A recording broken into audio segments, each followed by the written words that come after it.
તો શું કહે છે મારા નાના મોટા ભાઈ બહેનો? બધા મજામાં? બધા મજામાં જ હશો અને મજામાં જ રહો એવી મારી દુઆ। તો આજે હું સવારમાં પહોંચી ગયો છું પ્રદ્યુમન પાર્ક ઝૂ, અને આ છે લાલપરી તળાવ। લાલપરી તળાવ નામ શું કામ પડ્યું મને તો ખબર નથી, જો તમને ખબર હોય તો જરૂર જણાવજો।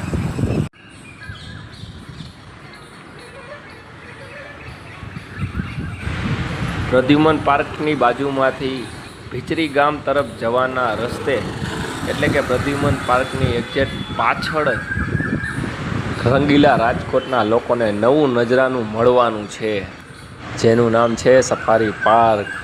સફારી પાર્ક હું તમને બહારથી દેખાડું તે પહેલાં તમને હું કુદરતી દૃશ્યનો એક નજારો દેખાડું।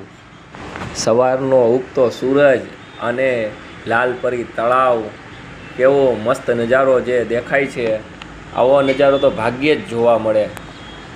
કુદરતી વાતાવરણમાં રહેવાની મજા પણ કંઈક અલગ જ છે, કારણ કે ગ્રામ્ય લોકો, ગામડામાં જે લોકો રહેતા હોય એને ખૂબ જ મજા પડી જાય છે આવા વાતાવરણમાં। આપણને તો ક્યારેક જ ગામડામાં જવાનું થાય। તો આ છે સફારી પાર્ક, જે રંગીલા રાજકોટના લોકોને નવું નજરાનું મળવાનું છે।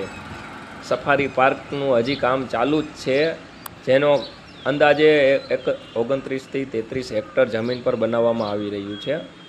તેને 30થી 44 કરોડના ખર્ચે બનાવવામાં આવી રહ્યું છે।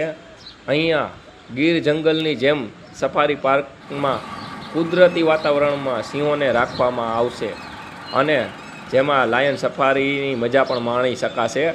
તો જરૂરથી આ સફારી પાર્કની મુલાકાત લેશો, અને 2026-27ની વચગાળામાં આ સફારી પાર્ક લોકો માટે ખુલ્લું મુકાશે। તો નવા વિડીયોમાં ફરી મળીશું।